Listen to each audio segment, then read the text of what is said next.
All right, hi folks. So we're going to just take a quick look at some of the things we talked about magnets. Remember that we talked about how like poles of magnets will do what? So that will the two norths repel or attract each other?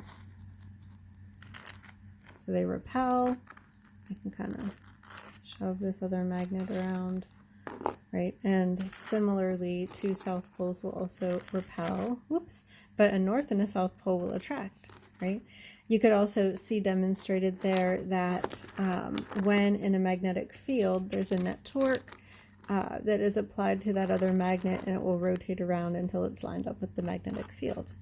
Right, remember, we draw our field lines from north into south, so if I were going to draw them, it would be like this, from north into south, right, from north into south, from north into south, and remember they're spherical, so it would be like from north into south, right, like a little rainbow up here, and underneath the table as well,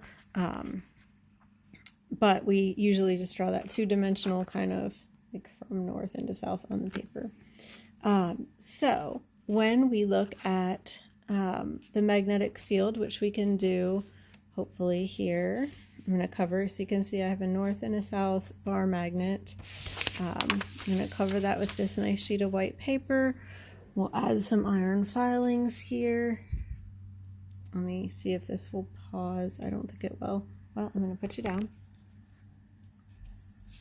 Okay, so I can then begin to sprinkle my iron filings onto this magnet, and hopefully what you see is very similar to the type of field lines drawn in the book, and now you can kind of see why that is. So these iron filings, of course, stick to that magnetic field. They follow the field lines, they line up with the magnetic field, and so you can see that shape that you've seen just drawn in the book now. You can also see the kind of three-dimensionalness of it. You can see that they're starting to actually stand up and try to form that rainbow because the field is spherical, right? Maybe you can see them there. We can then, let's see, if I place two magnets here, right, and remember north will repel north, so I'll get them as close as they can stand to be, basically. I'll try to get them kind of straightened up here too. Okay. Then I need a place to put my iron filings. I guess my lesson plan's a great place for that, right? Okay. I might close my books together a bit so they don't sag anymore. Okay, so you guys know I have two magnets under there, and they are repelling each other. They're oriented so that they repel each other. Let's see, where are these guys? Whoops, that did collapse anyway. So you can see here this kind of diagonal line where the north wants to go to the south. But you can see like here where there's just kind of nothing because of the repelling of the two north pieces of bar magnet, right? And you can see that they're standing up just trying to follow that field. While I'm making a mess, actually I can show you that better this way. So here's a stronger magnet, and if I start to pour iron filings in there, you can see they'll actually close the gap, right? They're just suspended in midair kind of, because that magnetic field is really strong in this magnet. So, and then I will put that over there and just switch this orientation here so that now I have, I'll get them pretty close and try to get my paper supported better. All right, so now there'll be an attractive force, right? The north and south ends are closer to each other. So where are those magnets? Here we go.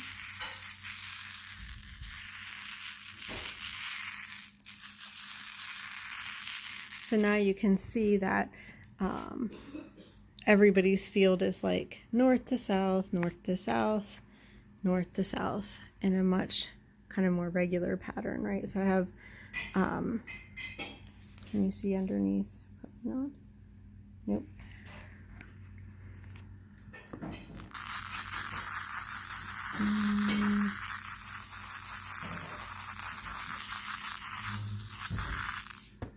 We can make magnet art over here. But you can definitely see their fields lined up really beautifully there. All right. Then one other thing I wanted you to see is that if I had my scale, if I weighed this pile of magnets here, and then, I don't know if I can do this while holding it, then if I orient them in the opposite orientation, right, so I flip that one over and it will be repelled instead of attracted, and it floats. And if I did that, so I flipped every other magnet over, and so they're just suspended kind of on each other's magnetic field. But when I do that, because of the force, the weight of this would be the same whether some of them are floating up here or all four of them are just piled up. So it's kind of interesting. Also, if you happen to have magnetic putty at home, let me get some of these magnets out of the way so maybe we can see this a little better. Grab my strong magnet here. Okay, so I have tried really hard to just, it's quite strong. I've tried really hard to flatten out this magnetic putty so it isn't bumpy, it's just really smooth. I'll flip it over here in the hopes that, well, now I've messed it all up, in the hopes that I can get it really smooth.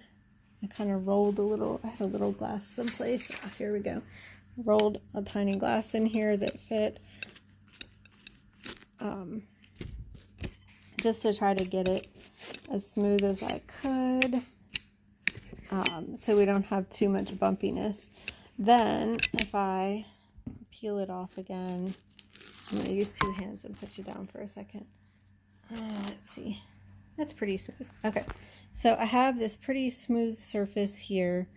If I place it on my strong magnet, of course, it's going to be really attracted to it. It'll mold itself to it. But hopefully what you'll see is that it will very quickly stop being, yeah, it wasn't smooth anymore, right?